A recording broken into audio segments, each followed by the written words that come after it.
Good evening. Hey, welcome you guys.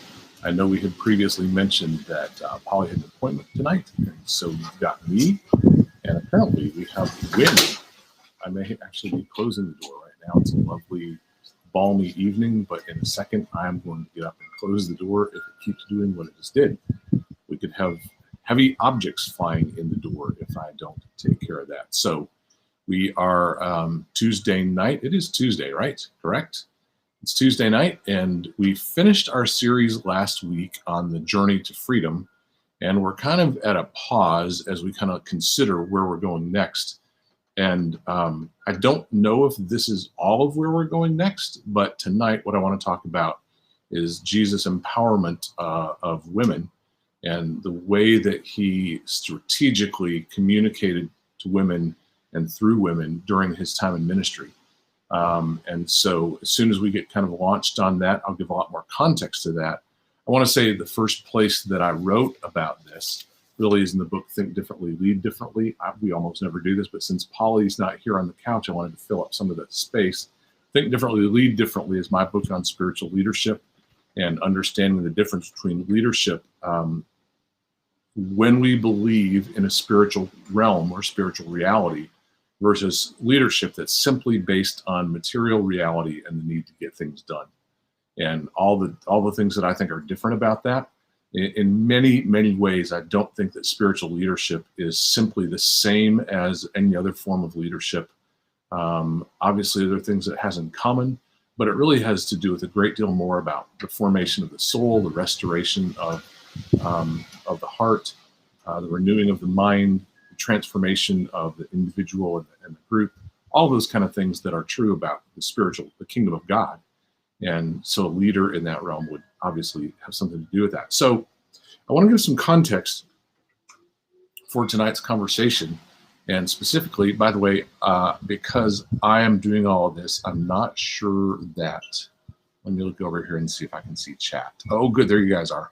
Yeah, so Polly normally does the tech stuff. She helped me get all set up. I actually did it myself. You'd be so proud of me. I did it myself. And so, but it also means I'm going to be switching back and forth. So work with me. I see Jennifer and Rose and Betty and Beth and Susan. And so welcome you guys. Glad to see you. Glad to have you. Hope you guys are finding your way around Think Differently Academy because we continue to build and load content, and there's still so much more to build, but I see many of you guys getting to know each other there, so I'm glad for that. So tonight, like I said, I don't think this is specifically where we're headed, but I want to begin with some of the content out of my book, Think Differently, Lead Differently, but I want to go somewhere that's kind of an add-on that I've never really taught anywhere before. And honestly, it's coming out of some conversation that Polly and I have had this last week, some experiences we had out of town the week before, and just some experiences that we've had and some conversations we've had. And so let me just launch into it and say this. I think far too often we engage conversations that are not as helpful as they could be if they had a different focus. Now I'll make a lot of sense out of that as we go. Specifically, when I wrote the book, Think Differently, Lead Differently, one of the sections in there, I think that far too often we talk about the question, should women lead, or how should women lead, or who should women lead in the church? And quite honestly, I think what happens is when we think that way, like men and women, I think what we leave out is the idea of God's intent of the creation of masculine and feminine, God's design for the creation of masculine and feminine, and then what that actually kind of works out in the outworking of men and women carrying the nature of God in this kind of complementary way. So specifically, when we ask the question, and let me tell you the question I'm headed for. The question I'm headed for is, should and can women teach? And let me just say unequivocally, absolutely they should, and they could, and they can, and they ought to teach anyone and everyone who will listen. And so I want to state my position, but then I want to kind of back up and talk through all the reasons and reasoning why I would say that. And it's not going to be necessarily an interpretation of various verses and a comparison of the culture. And I mean, I'll try to weave some of that into this, but I think it's something, in my mind, it's the part we often leave out, and that is, what conversation ought we be having instead of Should women be leaders in the church? Like I said, absolutely yes. But let's talk about why for just a minute. In fact, let me talk about what I think is a more important question, and that is, should both attributes of God, masculine and feminine, be represented in leadership in his church? And I think when you ask it that way, it sort of begins to change the flavor of the question. Let me say it again. Should both attributes of God, both masculine and feminine, be represented in leadership in God's church? And it's absolutely yes. Freedom from bad conversations. That could be like the thesis of all the stuff we talk about. So what I want to do is I want to kind of back up for a second and talk about the created design of man and woman, male and female, God's nature and God's nature expressed on the earth. And specifically, think about this. When in Romans 1, chapter 1, verse 20, it says that the nature of God, the invisible nature of God, is made visible through his creation. In other words, if you want to know something about what's true about him, look around at what he's made, and you'll start to discover some things about who he is and what's true about him. And I think that's no more true in anywhere as it is in the creation of the human race, and in particular the creation of the human race as male and female, and then male and female, and then male and female. So I'll make sense out of that in just a moment when I say it and do it that way. Good. I'm glad you're looking forward to this. I have not had this conversation publicly in quite a while. Just the teaching, but it's so crucial to me to the future of a healthy church.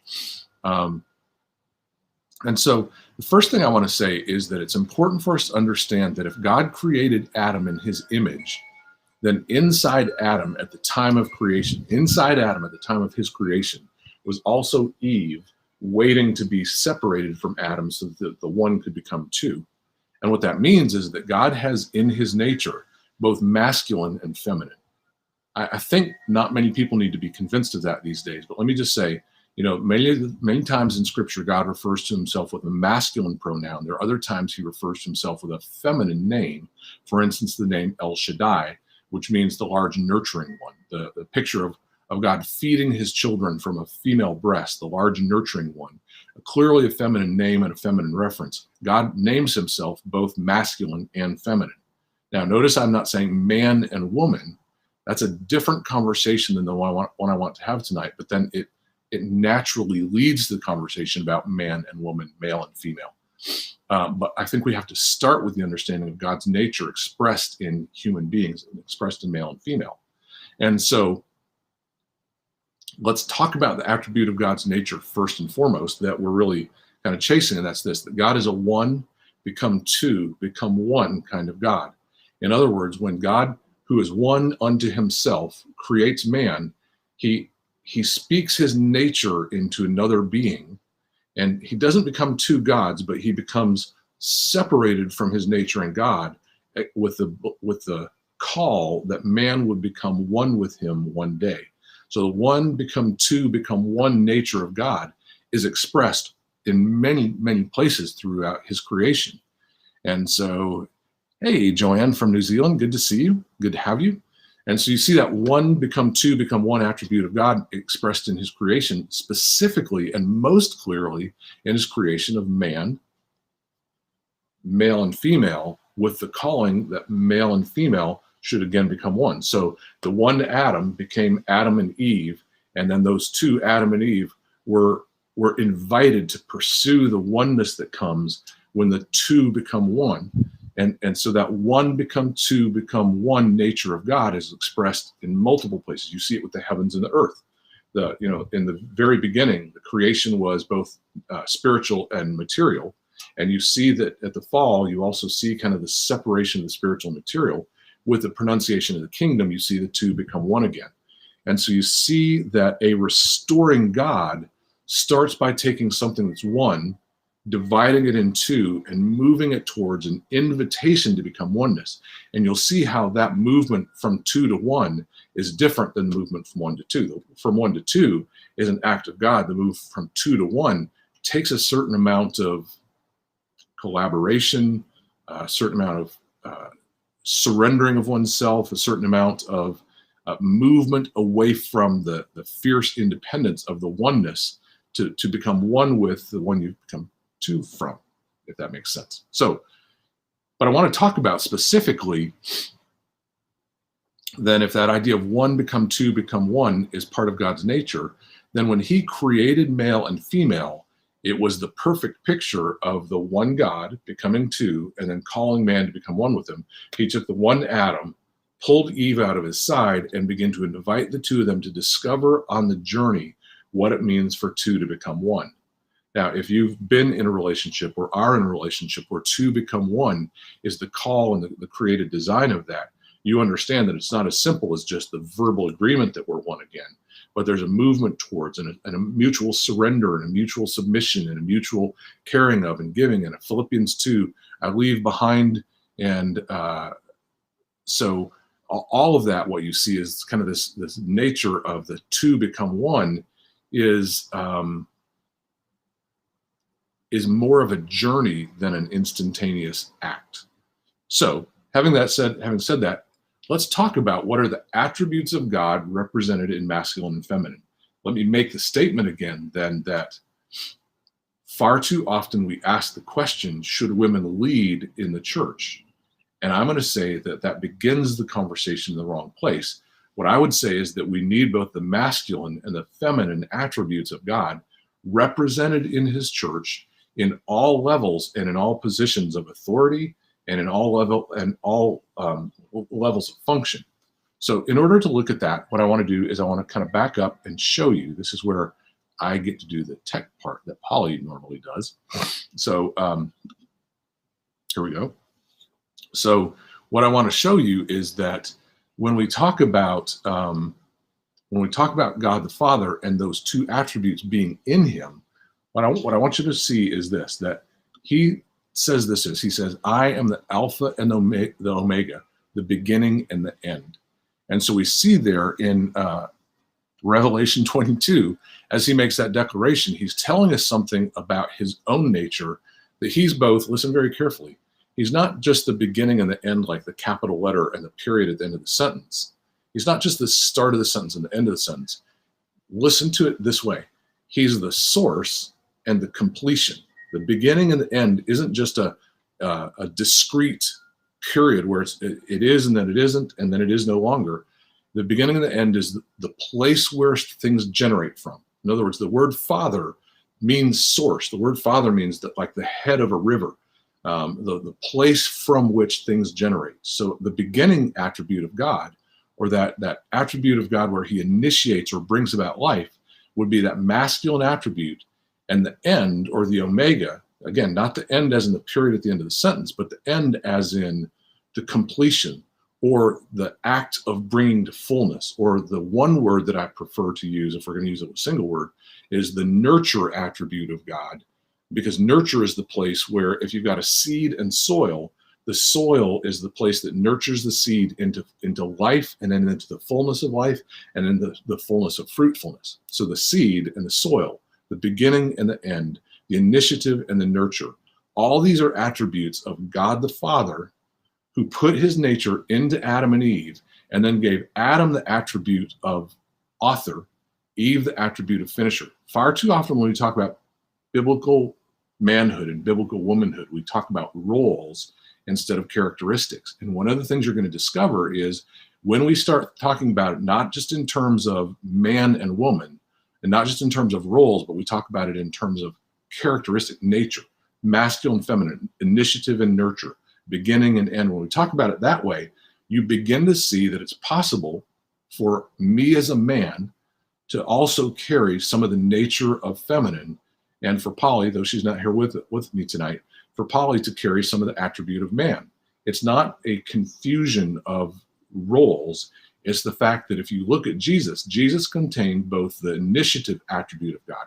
He healed, he brought life to, he spoke life into, he carried out the activities, but he also cared and carried and bore the burdens of and nurtured his disciples and nurtured his followers and nurtured those people in the different cities he went to into the fullness of their belief. And so what you see is not male-female roles. What you see is masculine and feminine attributes of God, where you've got that attribute of initiative and nurture, the giving of life, the bringing of the fullness of life.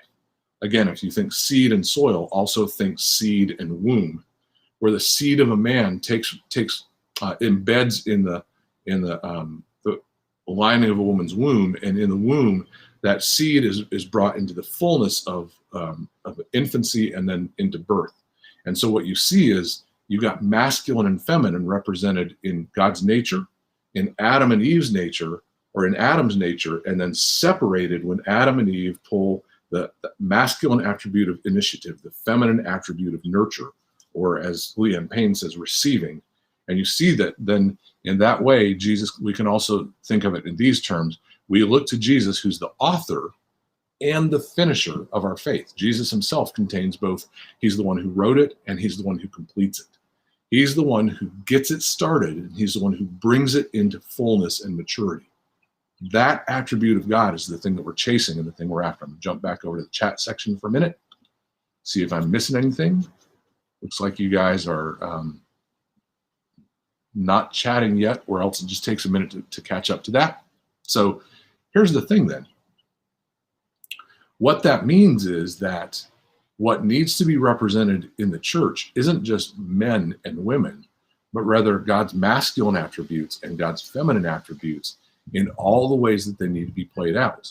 Now, if you're listening to this and going, wait, I'm not entirely sure that I agree with that, because what would you say about Paul? Well, instead of what I would say about Paul, let's take a look at what Paul would say about Paul, right?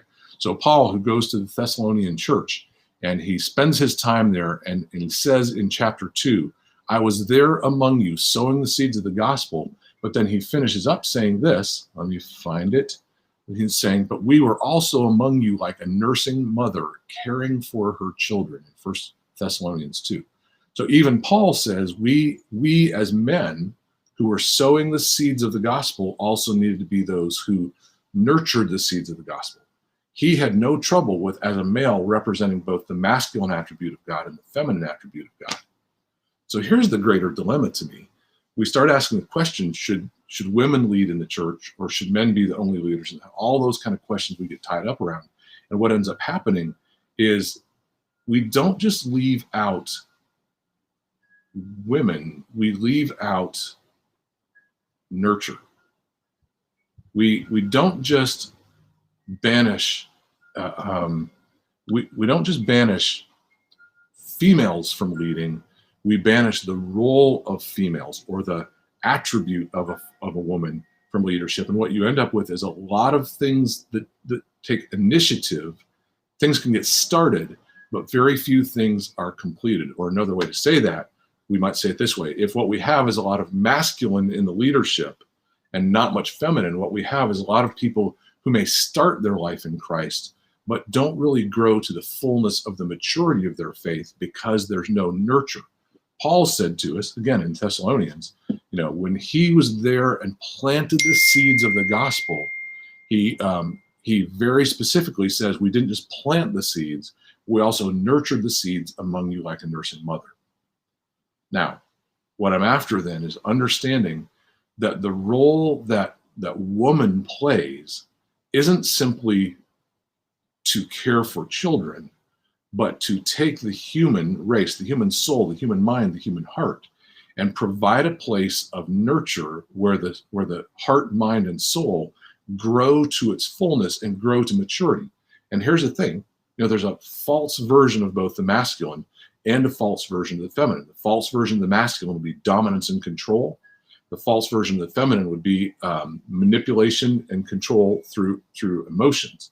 And so both masculine and feminine, initiative and nurture, have a false or counterfeit version that's destructive. What you see is that a healthy masculine gives life to others and doesn't hold it for himself, and a healthy feminine supports others in developing the life that's in them, not needing them to be loyal to them or to do something in return, and not needing them to validate her nurture, but rather that they become who they're created and redeemed to be through both the giving of the initiative of the male or the masculine and the nurture of the feminine. Now, it's a super short version of that. Now, quite a bit of this I talk about here in my book, Think Differently, Lead Differently. We also talk about it, I think, in the video series that's on TD Acad, We also talk about it in the content that is probably not on TD Acad yet, our 1-2-1 2-day event, which will be a part of our training coming up. We're also going to figure out how to make that available. 1-1-2-1, like we talked about. So if I've laid the foundation, then I want to tell a story about something that happens when Polly and I go teach together fairly often, and happened again recently, is we find ourselves in a setting where in many cases, men have not or do not receive teaching from women. And whether they don't realize or don't know that when we come, we teach as a team, and we bring, our attributes, our everything that God's put in us. When we do that, sometimes we end up in a setting where Polly's teaching men who've never really received from a woman before.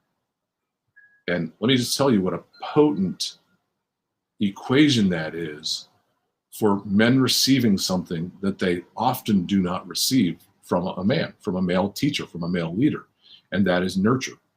Many of you guys who've watched us on video together, hey, Polly, you're watching, huh? You must have arrived at your appointment. So good to see you.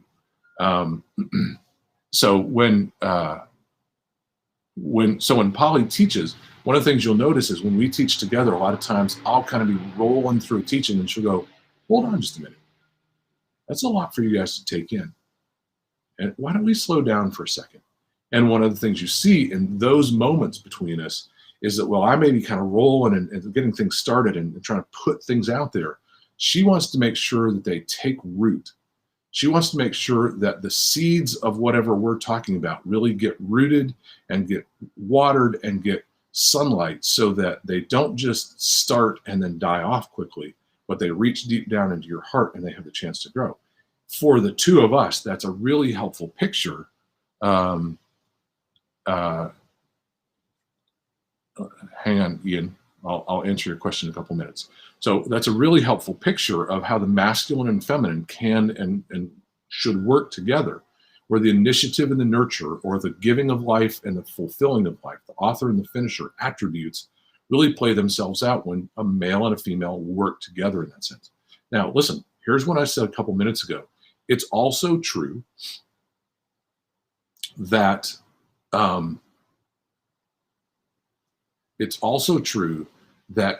I can bring the attribute of nurture, and I can, in many ways, if I will take the time to stop and slow down and really pay attention to who I'm with and what's happening and all that, I might be the one to stop and go, hold on a minute. Whether I'm being prompted by the Spirit of the Lord or just kind of realizing my own intensity of communication,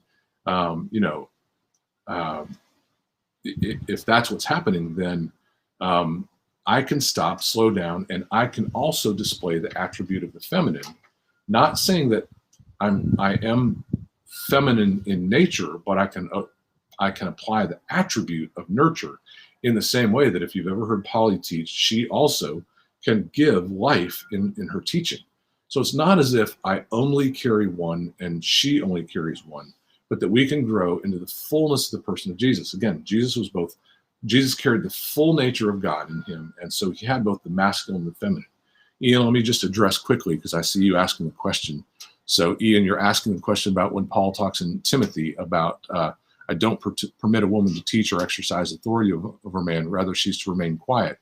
A lot of teachers would say that he's referring to a very specific situation. And so Paul is giving Timothy counsel about a very specific situation that Timothy's dealing with. Now, I've actually heard that taught. I've not done the research myself, but I think it's where I heard that and people I heard that from, I have a great deal of faith in.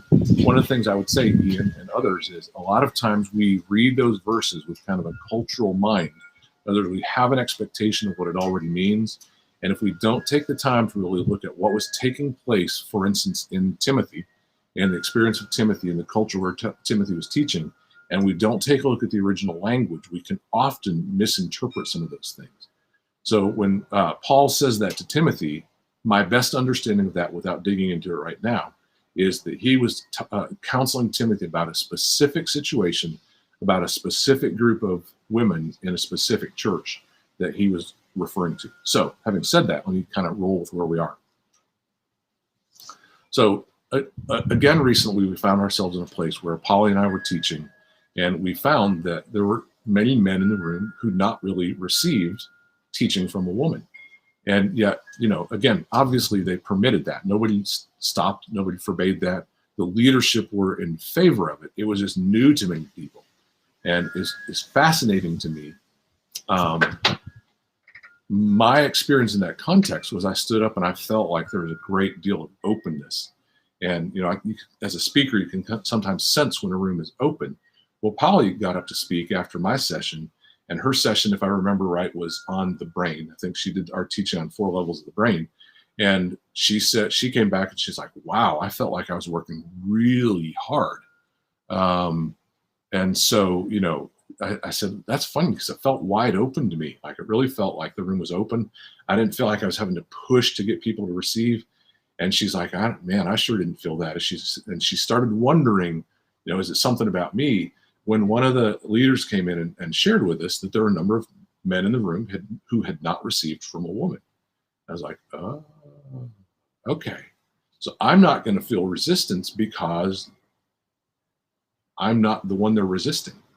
And again, I want you to hear, they opened their hearts to her. By the end of the day, when Polly taught on Anatomy of a Stronghold, there was a tremendous openness, and men and women alike were receiving and really being ministered to, and real healing was taking place in the room for both men and women. But it took a while for those hearts to open. But keep in mind, when Polly brings the ability to both give life and nurture life, then, she's going to face whatever's in the room for people's response to the feminine. Here's what I want to be clear about. When we develop a resistance to receiving from a female, we develop a resistance to one of the most important attributes of God's nature, and that is his nurture and care. When we think about Jesus and who he was, and one of the most impactful elements of his ministry, obviously the miracles, obviously his teaching, but also one of the most impactful elements of his ministry was that he went to and embraced the sick and the downtrodden and the outcasts of society. And when I say embraced, in many cases, we know that he actually embraced them. And so Jesus' affection for them, or if I could say it this way, Jesus' nurture of them was just as powerful as Jesus' life-giving teaching and the life-giving ministry. So Jesus exhibited both the life-giving attribute of initiative and the life-drawing attribute of nurture. Our job then as the body of Christ is to make sure that people receive both in every possible occasion that they can. Listen carefully. Here's one of the things that happens when we talk only about should women lead in the church. Often what happens is we don't consider the question of nurture. We simply think about someone who's female, putting them in a position of leadership. And in many cases, we have a kind of hidden cultural expectation that they're going to lead, quote unquote, like a man, i.e. not so nurturing, but kind of more management style, kind of initiative, getting things started, making sure that things move and get implemented. And when we do that, we actually take a woman who is female, but we, whether consciously or unconsciously, rob her of the opportunity to demonstrate that attribute of God's nature. Hey, Barb, how are you? Good to see you. And so I want you to hear that before I then kind of turn and talk about what's new. So everything I've described for you so far is stuff that we've taught before, elements of what I've written here in Think Differently, Lead Differently. And so the experience that we had was two things that happened this weekend. And without going into a ton of detail, one of the things obviously that happened this past weekend was Resurrection Sunday. And Resurrection Sunday, of course, is a celebration we call Easter, or however you describe that, but it's the day that we celebrate the resurrection of Jesus. And where we went to worship this weekend, my good friend who was leading us in that time stopped to talk about the importance of the fact that it was the women to whom Jesus revealed himself first. Though Peter and John came running to the tomb, what they saw was an empty tomb, and they went running back out to search and figure out what they could find. But when Mary went to the tomb and she saw and she came back out, the first person to see the resurrected Jesus and to be clearly told that he was resurrected was Mary. So the first person given the message of the resurrection was woman. Now, again, here's what you have. You've got Jesus initiating that life-giving both resurrection itself and the message of the resurrection. And where does he put the seed of that message? In soil. He doesn't put the seed on top of another seed. He doesn't put the seed in someone else who's got a life-giving message. He puts the seed in the soil of a nurturing woman's heart and gives her that message. And he says, Mary, go and tell them. And I started pondering, why? Why? I mean, I'm not opposed to it at all. That's the way my mind works. I'm like, what's he up to? What's he doing?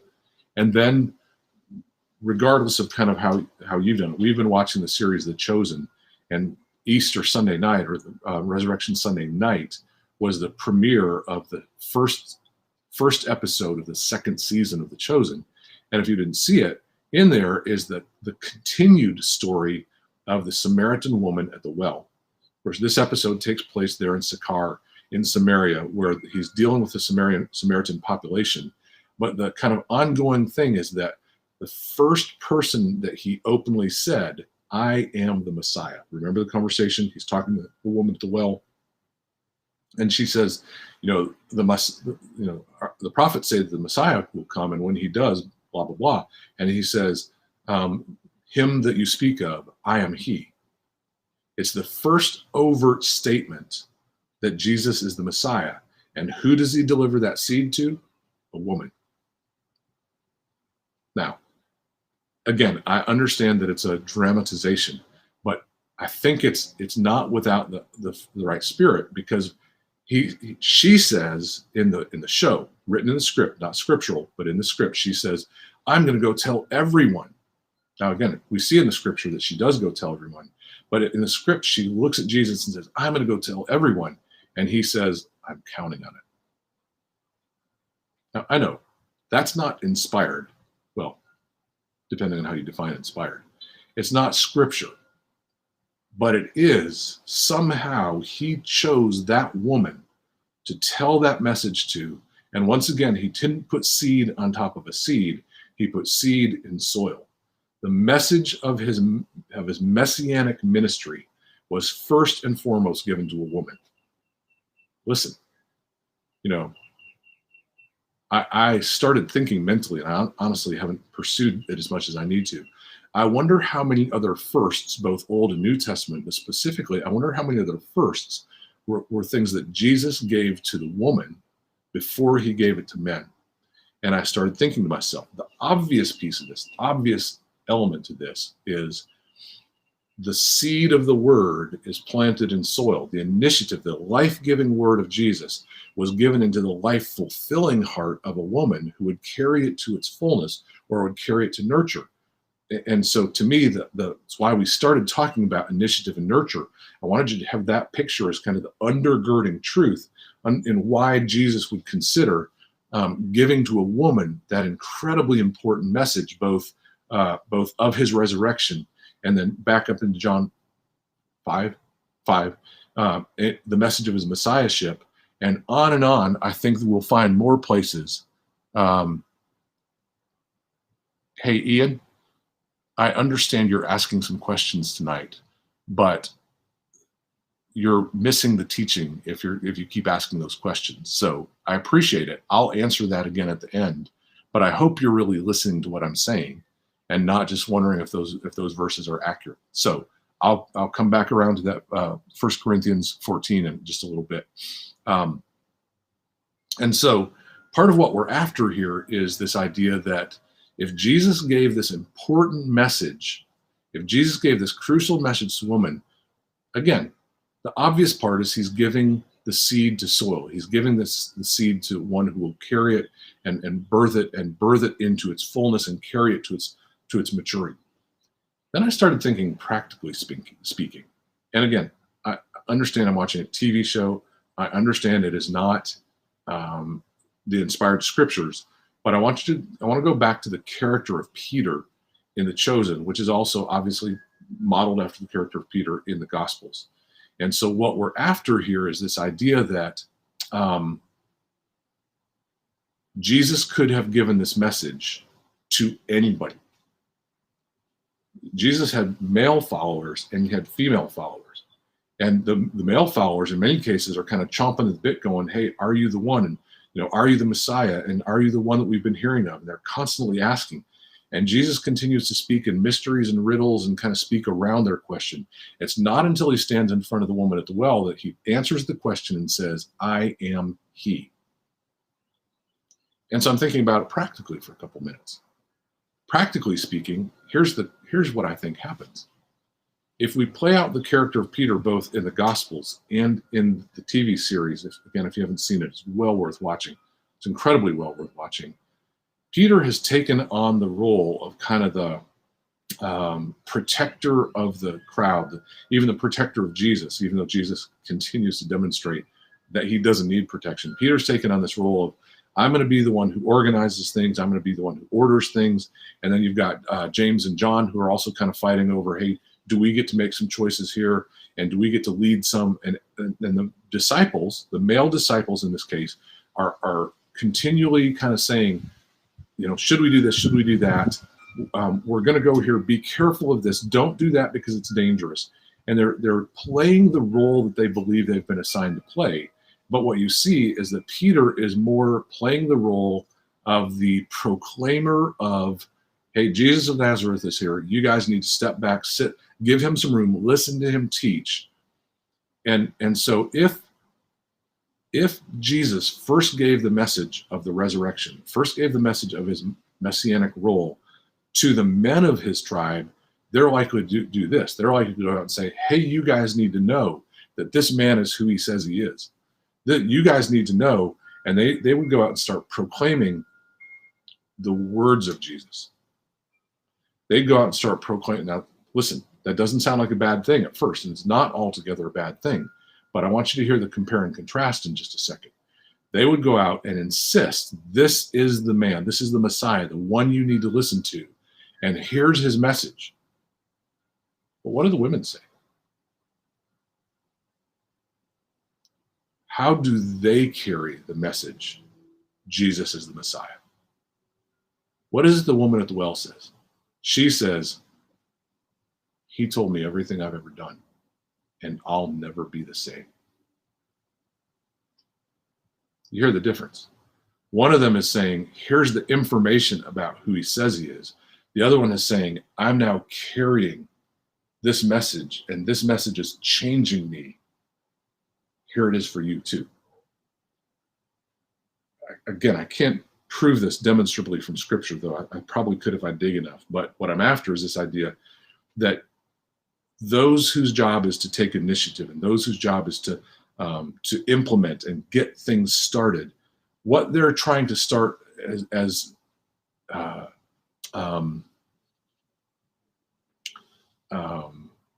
dramatized in this show, The Chosen, what they're trying to start is a movement, and they're trying to start people gathering and listening. What the woman's trying to start is, something's happened in me. Let me show you, you can have it too. She's not talking about what they need. She's talking about what she got and how it's available to all. Think about the difference in the way the message is portrayed when we say to people, here's what you should know and here's what you should believe, versus here's what's happened to me. Here's what's new inside of me because of what I carry. Here's what has changed in my heart and my mind and my being. And when the message is, look at what's happened inside of me, it's an incredibly different message than here's what you should know and here's what you should believe. I think the crucial element of Jesus going first to the women and sharing the message with women, I mean, two of the most important messages of his resurrection was A, his resurrection, and B, his messianic role. The two most important messages of his teaching He first and foremost gave it to women and sent them out and said, go and tell. And what do they tell? They tell what they've received. And in telling what they've received, they tell what it's doing inside of them. And when they tell what it's doing inside of them, it's a contagious impact of something that doesn't start with me telling you, but rather me receiving and letting it flow from me. Listen, there's a message in this for us. Not the message isn't we should all be more like women. The message is God is both masculine and feminine. And as a male, I should learn from a woman, because when I learn from a woman, what I learn is attributes of God that can become increasingly natural to me. And women should learn from a man because again, there's an element of God's nature that's represented in that.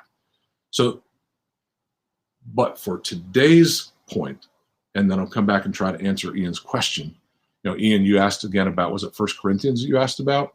And by the way, if you guys don't know, Ian is my son. And so he's got questions for us. But, you know, in 1 Corinthians 14, when Paul says it's shameful for women to speak in church, again, part of what we're talking about isn't church the way that we typically think of church. We're really talking about synagogue. And in the synagogue, there are certain things represented about the male's role, the female's role, and all that stuff very culturally represented in synagogue. What you see is that the men's role in that place was to read from the scriptures and then to give the teaching from the scriptures. That's synagogue, what's probably translated in church. Again, Ian, it's always helpful to go back to original language. And so I think before you assume too much about the meaning of any passage, it's helpful to go back and both understand the cultural context and the original language. But Paul, again, is addressing a certain issue in 1 Corinthians 14. And, you know, if we take those kind of things as our instruction, then we also have to assume that Paul means that we should always wear a head covering, that women should never cut their hair, and on and on. There's certain things that we would have to really say, if we take all of those things as the directive of Paul that we have to follow because it's specifically applied in the culture of synagogue and carry it over into church, then we would also be greeting one another with a holy kiss, and on and on and on. What we're after today isn't so much understanding the culture of synagogue, but rather the nature of God expressed through both the masculine and feminine, and the importance of a man receiving from a woman and a woman receiving from a man, so that both can develop the parts of their nature that fulfill more of the attribute of God in us. I think that's mostly what I have to say. So I just want to repeat it one more time. Think about the difference if Peter had been the first one to discover the resurrected Christ. What might he have said? Think about the difference when it was Mary. What did she say? The master's alive. I've seen him. And everybody comes running. Well, think about the woman at the well. And instead of telling the male disciples, you know, instead of telling all of them who followed him all the way to this point, he takes a woman he's just met, and again, a woman, because he's not supposed to be speaking to her as a Samaritan or a woman, and he tells her this great mystery, this thing he's been waiting to reveal. She runs into town and says exactly what he would want the seed to say, and that is, what's been birthed in me and carried in me from the top of the hill into the city already has made a difference in me. Look and see. You can have it too. So let me I'm going to stop there. And if there's any questions, let me know, or comments or thoughts. But what I want you to really think through is this importance that when we start to have conversation about should women lead or should men be taught by women in church, what we're really saying is, should we leave out 50% of God's nature, not just in terms of represented in teaching ministry, but represented in what's given from the soul of a person to the soul of another person. Imagine if all we had in the church was masculine leadership. And what I mean by that is not just males. What I mean is leadership that only initiates but never nurtures. What we'd end up with is a lot of people who believe but who are not very mature. I fear that if we don't really embrace this idea that women need to Women need to be loosed to give their gift of their personhood to the church, not just their ministry gift like teaching and preaching and those different gifts that they have in ministry, but to actually bring their female nature. Not that they need to become like a male to do that, but rather that they can bring their femininity, or that men can learn to bring nurture into spiritual leadership. I'm convinced that if men don't learn nurture, like Paul did in 1 Thessalonians 2, if men don't learn nurture, again, we may be able to get a lot of things started, but we'll struggle to bring things into their fullness and into their fruition. So I'm watching for questions or comments. Susan, going to have to cogitate on this for a bit. We have that in a couple different places. Like I said, our 1-2-1, and I'm not sure right now where that is in Think Differently Academy. I love what's happening on TD Academy, but I'm also eagerly awaiting for all the content to be loaded and or reloaded. So that's kind of what we're after. And if I don't see any more questions, comments, or thoughts, I'm probably about to wrap this up. But that's what happens. What if only the men lead actually was lived out in the denomination? And what happened was that the men had the titles, but for example, his wife did all the treasurer duties. Yeah, we see this in a number of different settings where even if women are given leadership roles, they're expected to carry out those leadership roles, quote unquote, like a man. In other words, even the attribute of nurture is often considered a weakness, or we hear people say all the time that emotions emotions shouldn't lead us. And of course they shouldn't lead us, but they should be valued and allowed to play their role. And so I'm the choice of bringing Christ, by the way, woman's womb is totally, another great point, Joyce, that Jesus, not only did he give the message to a woman, but he himself was born from a woman's womb. So yeah, super, super cool point. So you guys, thank you so much for jumping in. Next week, Polly will be back, and we'll either continue some of this discussion, either more on the masculine and feminine, or we'll talk some about spiritual leadership, or we'll be ready to start a new series. But between now and whatever our new series was, this is the stuff that was kind of burning inside of me because of our experience the last week and a half. Thanks for joining me, and I will talk to you guys soon. Putting into words what I've thought for a while. Love it when that happens. All right. Talk to you guys soon. Bye-bye.